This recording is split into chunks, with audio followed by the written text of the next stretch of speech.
The story began when Naomi, the black housemaid, was visited by a little boy from the community center where she volunteered on weekends. He brought her a beautiful flower basket along with a heartfelt note of appreciation. By chance, her employer saw the basket and the card that read, "You deserve to be loved." He suddenly felt ashamed that he had only planned to give her a single rose, so he quietly walked away. The next morning, Naomi was astonished to find dozens of vibrant flowers carefully arranged on the marble table in the main hall. Her employer appeared and gently said to her, "If you deserve flowers, then you deserve far more than just one." And this is the story, please enjoy. He never cared who gave her attention until the day someone else did. The sound came first, a soft rustle of paper against silk, as Naomi Carter stepped into the grand foyer. Her worn shoes barely making a sound against the cold marble floor that stretched wider than any place she had ever called home. In her hands, she held something fragile, something out of place in a world built on power and control, a bouquet of deep red roses, their petals full and alive. Catching the golden light pouring in from the towering windows that framed the Callahan estate like a cathedral of wealth. She hesitated just inside the doorway, her fingers tightening slightly around the stems as if she feared they might disappear if she let go. As if this small, unexpected beauty didn't belong to someone like her. For 6 months, Naomi had existed in that house without leaving a trace, moving from room to room like a shadow trained not to be seen, not to be heard. Not to matter, she cleaned what others dirtied, fixed what others ignored, and carried the quiet dignity of someone who had learned long ago that survival meant silence. And yet, today, something had changed. Today, she held proof, however small, that somewhere, someone had seen her. Across the room, Ethan Callahan stood near the floor-to-ceiling windows, a glass of amber liquid resting loosely in his hand as he listened to one of his associates speak in low, careful tones. He wasn't really listening. Men like Ethan didn't need to listen to be obeyed. His presence alone commanded the space, sharp and still, like a storm waiting for a reason. But then his eyes shifted just slightly and landed on her, on the flowers. And in that instant, something inside him tightened. His gaze didn't move away. It couldn't. The conversation around him blurred into nothing, voices fading as if swallowed by the vastness of the room. All that remained was the image of her standing there, small against the scale of his world, holding something that didn't belong to him. The glass in his hand stilled mid-air. For a moment, no one noticed. Naomi lowered her eyes, instinctively shrinking under the weight of his attention, unsure if she had broken some unspoken rule simply by walking in with color in her hands. She turned slightly, as if to disappear down the hallway before drawing notice. But it was too late. Stop. His voice didn't rise, but it didn't need to. It cut through the air with quiet precision, halting her in place. The room shifted. Conversations died. Every set of eyes turned. Naomi froze, her breath catching as she slowly faced him, the roses trembling just enough to betray what she refused to show on her face. Ethan took a single step forward, then another, each movement deliberate, controlled, the distance between them closing like a line being drawn. His eyes flicked once more to the bouquet, then back to her. "Who sent those?" he asked, his tone even, almost casual, but something beneath it coiled tight, unseen but unmistakable. Naomi swallowed, her voice barely above a whisper when it finally came. I don't know, sir." And for the first time since she had entered that house, the silence that followed didn't feel like safety. It felt like something was about to break. Naomi stood frozen beneath the weight of his gaze, her fingers tightening around the stems as if they were the only thing anchoring her to the floor. The scent of the roses suddenly too strong, too present, like they were exposing something she had never meant to reveal. Ethan stopped just a few feet in front of her, close enough that she could feel the shift in the air, the quiet tension that followed him everywhere like a shadow. He did not raise his voice. He did not need to. But there was something sharper now, something colder, like a question that demanded an answer whether she had one or not. His eyes dropped to the bouquet again, studying it as if it were an object out of place in his carefully controlled world. "You do not know," he repeated, slower this time, each word measured, testing. Naomi shook her head slightly, her voice soft but steady despite the tremor in her chest. "No, sir. It was left at the front gate this morning. There was no name." The room remained completely still, every person present suddenly aware that something far more significant than a simple delivery was unfolding. One of the staff members near the staircase shifted their weight, then quickly stilled again, as if even the smallest movement might draw attention. Ethan reached out without warning and took the bouquet from her hands. The motion was not rough, but it was firm, final, as if the flowers had already ceased to belong to her the moment he touched them. He turned the stems slightly, examining the card tucked between the petals, his thumb brushing against the edge before pulling it free. Naomi's hands dropped slowly to her sides, empty now, and for a moment she did not know where to look, her eyes fixed on the floor as if that would somehow make her disappear again. Ethan opened the card, his expression unreadable as his eyes moved across the short message written in careful, uneven handwriting. The silence stretched, heavy and suffocating, until he finally spoke again, his voice quieter but carrying something new beneath it, something that did not quite belong to anger. "You deserve to be loved." He read the words aloud, not to her, but into the space itself, as if testing how they sounded in a place that had never made room for such a sentence. A faint murmur rippled through the staff, quickly suppressed, but not before it reached him. His jaw tightened almost imperceptibly, and he looked up at her again. This time not just seeing her, but studying her, as if trying to understand something that had suddenly become impossible to ignore. "And you expect me to believe this is nothing he asked?" Naomi lifted her eyes just enough to meet his, only for a second, but it was enough to show something unguarded, something honest. "I am not expecting anything, sir," she said quietly. "I did not ask for them. That answer should have ended it. It should have been dismissed, filed away, forgotten like everything else about her existence in that house. But instead, it seemed to make something worse." Ethan's grip on the card tightened slightly, the paper bending under the pressure of his fingers.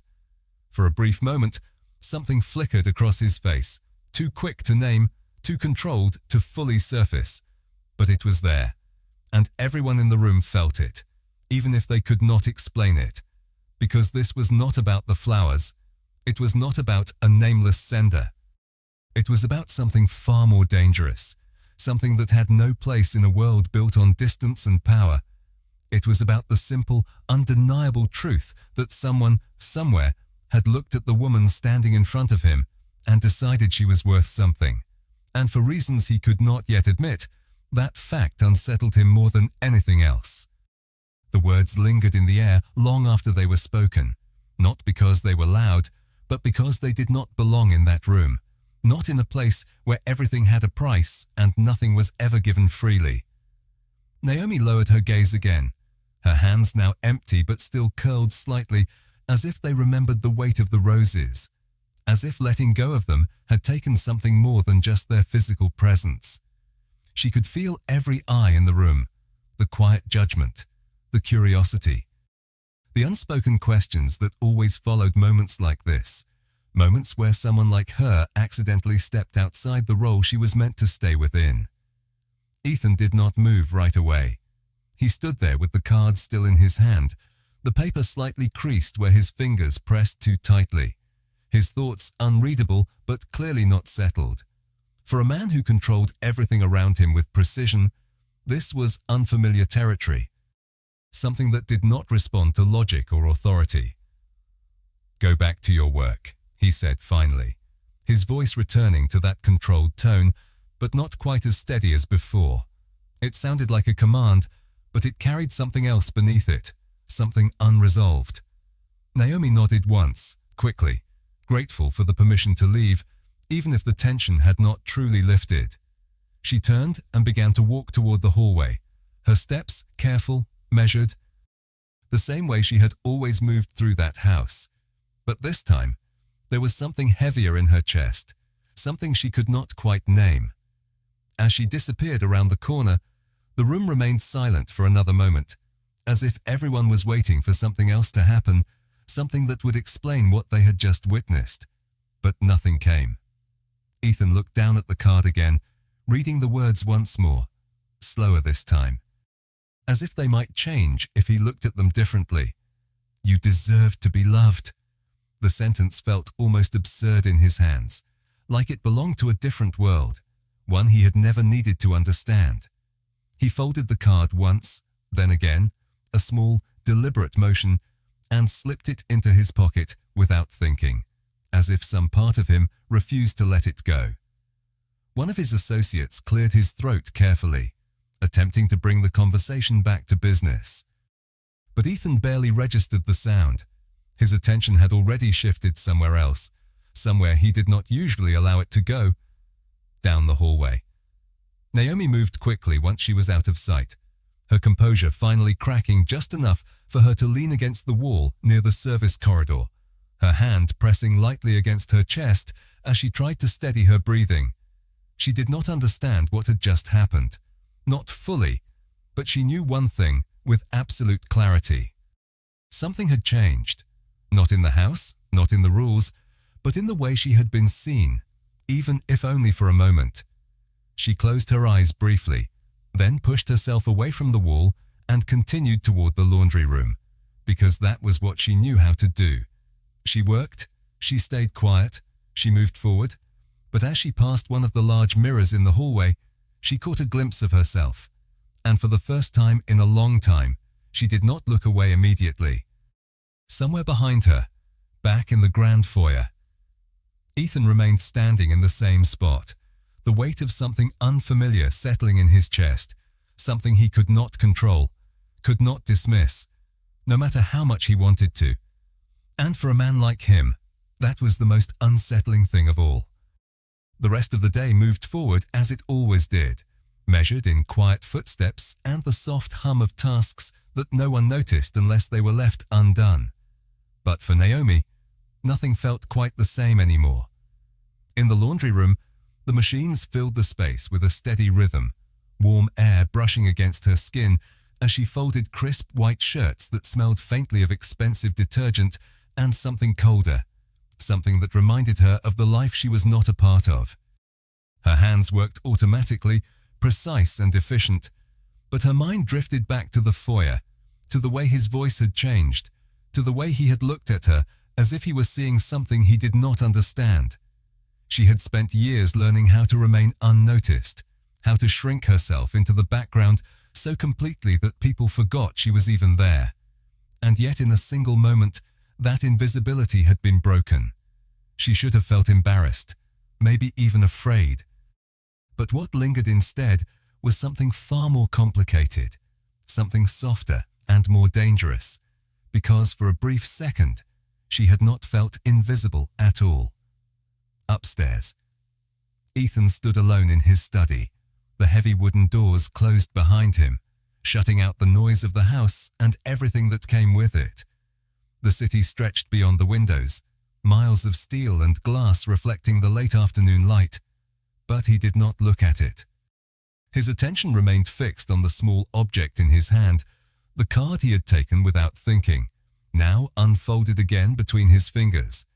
The handwriting was uneven, almost childlike, each letter pressed into the paper with careful effort, as if whoever had written it had wanted to make sure the words mattered. He read it again, slower this time, not just the message, but the way it was written, the intention behind it. It did not feel like a gesture meant to impress. It felt honest. And that was what unsettled him the most. In his world, nothing was ever that simple. Nothing was ever given without expectation. He set the card down on his desk, but his hand did not move away right away, his fingers lingering against the edge as if letting go required more effort than it should. He exhaled slowly, a controlled breath, the kind he used when negotiations turned unpredictable, when situations demanded clarity and control. But this was not that. There was no strategy here. No clear path forward, only a question he did not want to ask. Why did it bother him?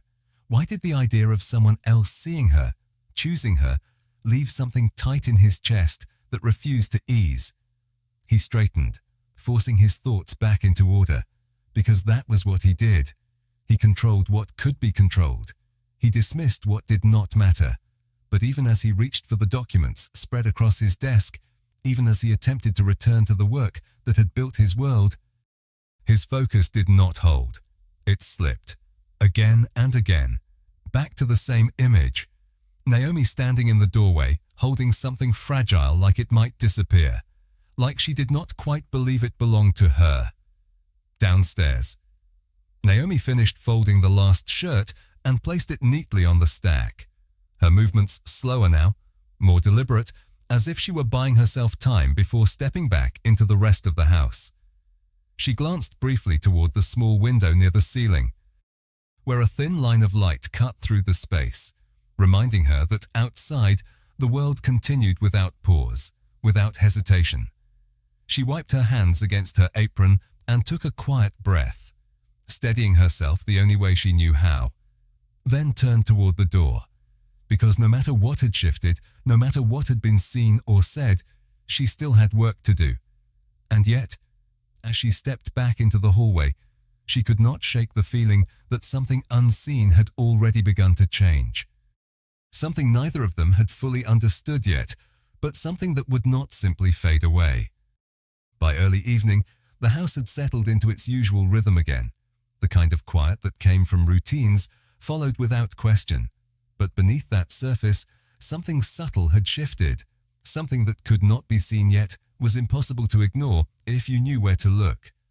Naomi moved through the dining room with a tray balanced carefully in her hands, setting the table for a dinner she would never attend. Aligning silverware with precise movements that reflected years of discipline and restraint. The long table gleamed under soft chandelier light, every detail perfect, every placement intentional. Yet her mind wandered again, pulled back to the same moment she had tried to leave behind. She could still feel the absence of the bouquet in her hands, the way something so small had managed to change the air around her, if only for a few minutes. She told herself it did not matter. Things like that did not belong in her world, and even if they did, they would never stay. Still, the words from the card echoed quietly in her thoughts, softer now but persistent, as if they had found a place to rest. Upstairs. Ethan stood near the window of his study once more, the city now darker, lit by scattered points of white and gold stretching for miles beyond the glass. His reflection stared back at him, sharp and composed as always. But there was something behind his eyes that had not been there before, something unsettled, something he could not dismiss no matter how hard he tried. The card remained on his desk, no longer hidden, no longer ignored, and despite everything he knew, despite every instinct that told him to let it go, he had not thrown it away. That alone was enough to irritate him. A knock sounded at the door, controlled and respectful, and when he allowed it, one of his men stepped inside, pausing just long enough to read the room before speaking. "The delivery service has been contacted," the man said carefully. "They confirmed the bouquet was paid for in cash, no name, no return address." Ethan did not respond right away. He already knew what that meant. Whoever had sent it did not want to be found, or perhaps they simply did not think it mattered. "Check again," he said finally, his voice calm but leaving no room for argument. "There is always something people overlook." The man nodded and left without another word, the door closing softly behind him. Ethan remained where he was, his gaze drifting once more to the card, then away again, as if looking at it too long might force him to acknowledge something he was not ready to face. Downstairs. Naomi finished setting the final place at the table and stepped back slightly, inspecting her work with the same quiet focus she gave everything else. It was perfect. It always was. She turned to leave, but as she did, she noticed something resting near the edge of the sideboard, something that had not been there before. A single rose, not part of the arrangement, not placed with intention like the rest of the room, but set apart, almost as if someone had left it there without thinking, or perhaps with too much thought. She hesitated for a moment, her breath catching slightly as she reached out and picked it up, her fingers brushing against the soft petals that still carried a faint trace of warmth. There was no card this time, no message, no explanation, just the rose. And for reasons she could not explain, her chest tightened, not with fear, but with something deeper, something that felt dangerously close to hope, somewhere above her, in a room filled with silence and questions. Ethan stood completely still, staring at nothing, yet thinking of everything he could not control, everything he had never needed to understand until now. And for the first time in a long time, the certainty that had always defined him felt just slightly out of reach. Naomi stood still for a moment longer than she should have, the single rose resting lightly in her hand as if it carried more weight than the entire bouquet from earlier, her eyes tracing the delicate curve of its petals as if trying to understand how something so simple could feel so unfamiliar in her world. She glanced over her shoulder, instinctively checking if anyone had seen her pause, if anyone had noticed that she was holding something that was not part of her duties, something that did not belong to the quiet, invisible role she had learned to maintain. But the dining room remained empty, the silence undisturbed, the perfection of the table untouched by anything human. Slowly, carefully, she placed the rose on the edge of the sideboard again, exactly where she had found it, as if returning it might undo the moment entirely, because moments like that were not meant to stay. Moments like that had consequences. Upstairs, Ethan had not moved far from his desk, but his attention had shifted again, drawn not to the documents in front of him, not to the business that demanded his focus, but to the subtle awareness that something had changed within his own walls. He did not know how he knew, he simply did. His instincts, the same ones that had built his world and protected it, rarely misread the atmosphere around him. And right now, there was something different, something quieter, something personal. His gaze drifted once more to the card, then to the empty space beside it, as if expecting something else to appear, something to explain why the image of her holding those flowers refused to leave his mind.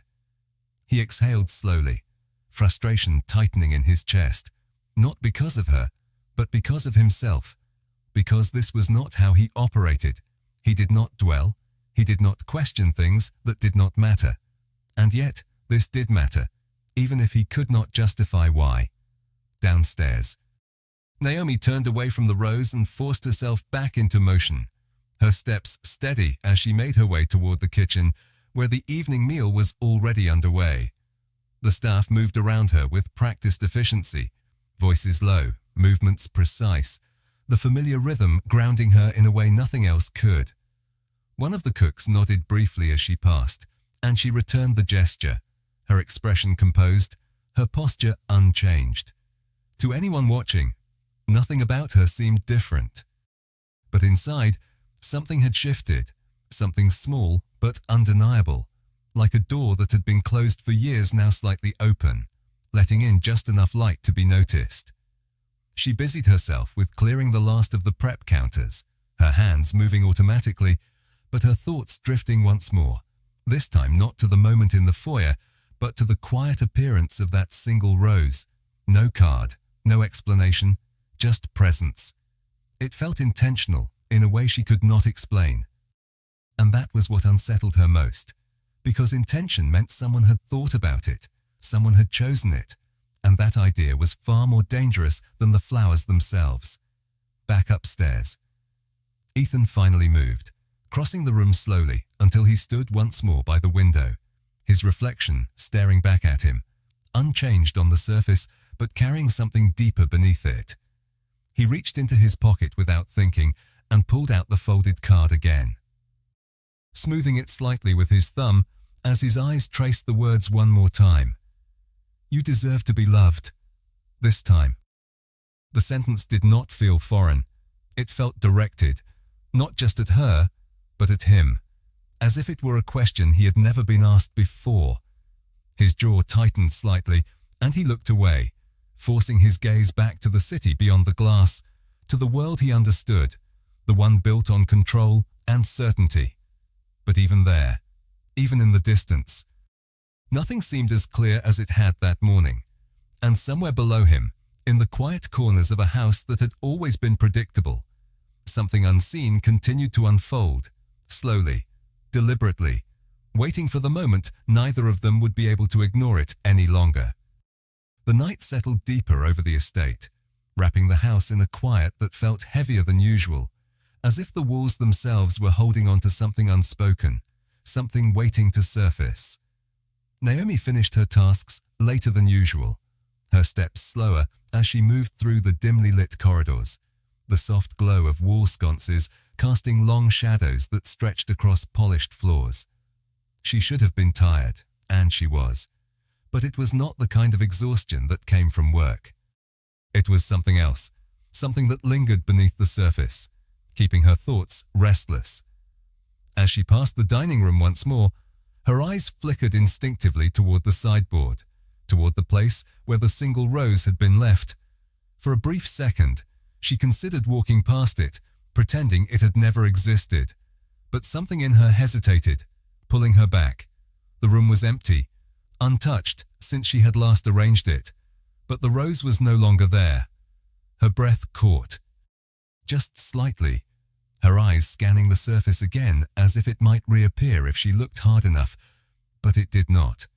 The space where it had rested now looked ordinary, almost too ordinary, as if it had never been there at all. She stood still for a moment, uncertainty tightening in her chest, because that meant one thing: someone had taken it. Upstairs.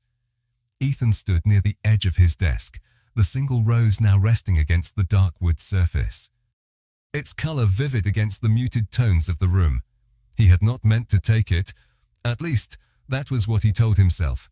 He had passed through the dining room earlier, his mind elsewhere, but the sight of it, placed apart from everything else, had caught his attention in a way that felt impossible to ignore. It did not belong there, and yet neither had the bouquet. His fingers brushed lightly against the stem, not holding it, not claiming it, just acknowledging its presence, as if doing so might explain why it felt different from anything else in his house.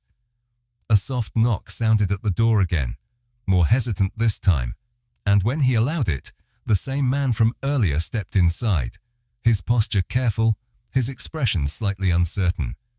"We found something," he said quietly. Ethan did not look up immediately, his attention still on the rose, but the shift in the man's tone was enough to pull his focus back.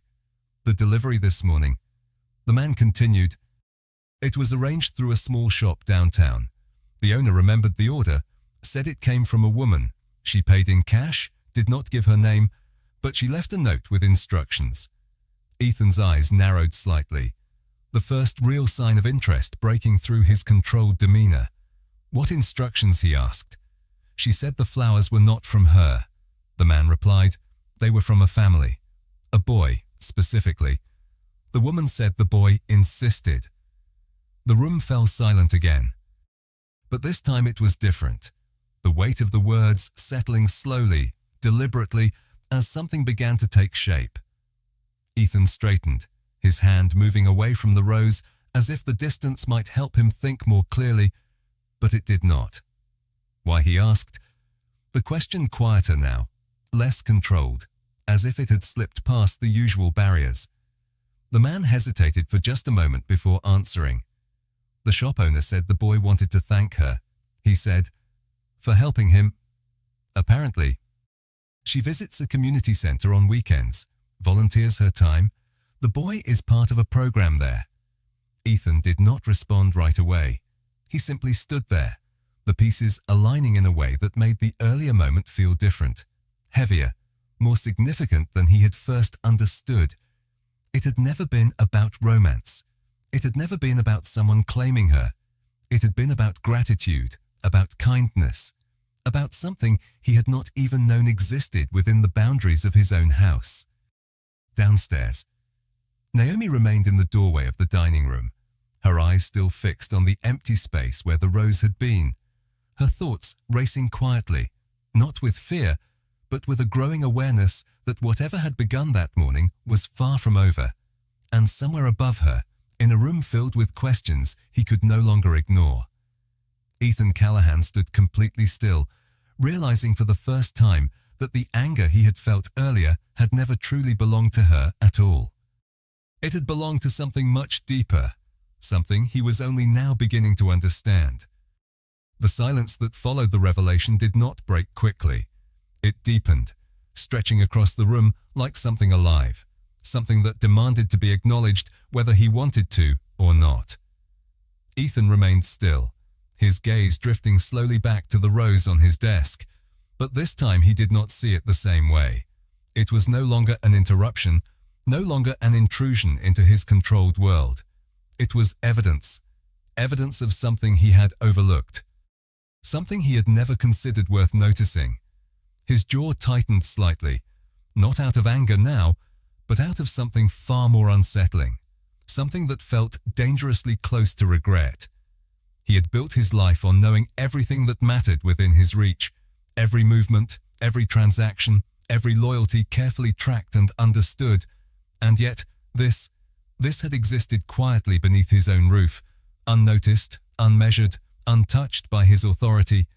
Naomi Carter, the woman who moved through his house like she did not belong to it, had been living a life beyond it, one that required no permission, no recognition, no reward, and that realization did not sit easily with him.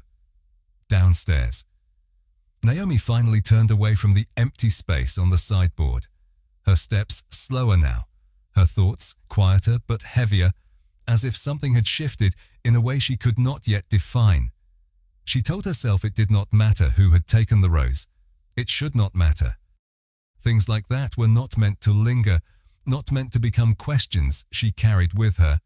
But the absence of it felt louder than its presence had, like a door closing just as she had begun to understand what was behind it. She moved toward the back corridor, the familiar path leading to the staff quarters, her shoulders slightly tense as if bracing for something she could not name. Upstairs, Ethan dismissed the man with a subtle motion of his hand. The conversation finished, but far from resolved. The door closed, leaving him alone again. But the solitude did not bring clarity. It only sharpened the awareness that something inside him had shifted in a way he could not reverse. He reached for the rose then, this time not hesitating, his fingers closing around the stem with controlled precision, careful not to damage it, careful in a way that felt unfamiliar even to himself. He lifted it slightly, studying it as if it might offer an answer. But all it offered was silence, the same silence that had followed her voice when she said she did not ask for anything, the same silence that now filled the space between what he believed and what he was beginning to understand.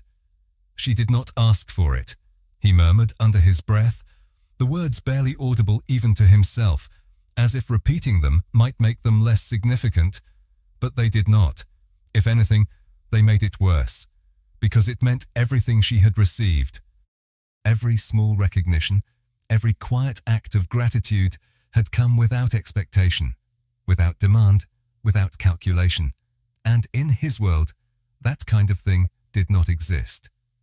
Downstairs, Naomi paused just outside her room, her hand resting lightly on the door handle, her thoughts still circling back to the same moment, the same question. She had spent so long believing that being unseen was safer, easier, something she could rely on. But now, that certainty felt less stable, less absolute. Because for the first time, being seen had not felt like danger. It had felt like something else entirely, something she did not trust yet, but could not ignore. She pushed the door open and stepped inside, the small room dim and quiet, her space within a house that was never truly hers.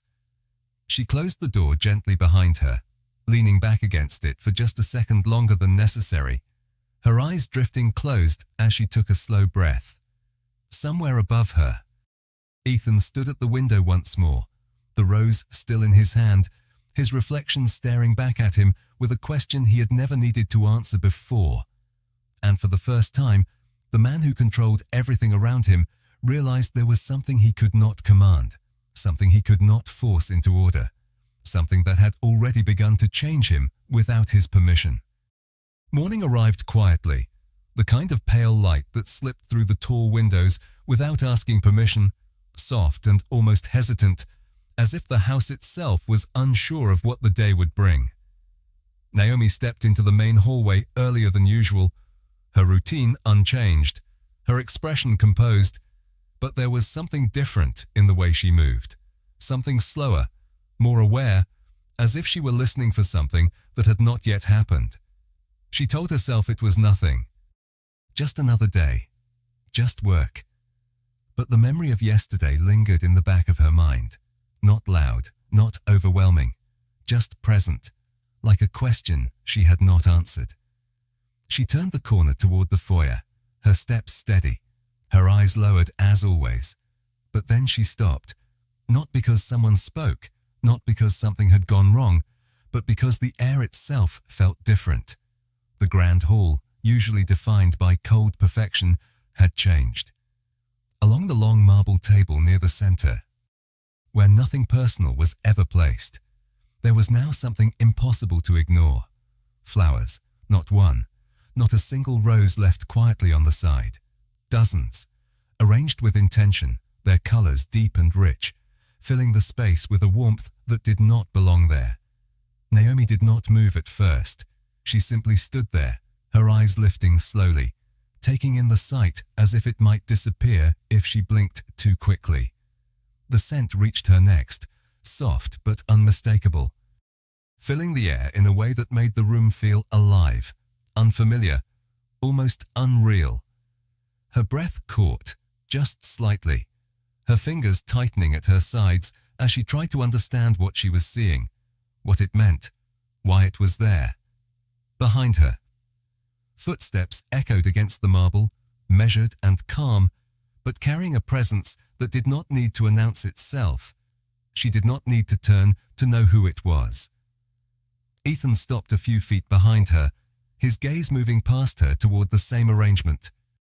His expression controlled as always, but there was something different in his eyes now, something that no longer tried to hide behind distance. The silence stretched between them, not empty this time, but full, carrying everything that had not been said, everything that had changed.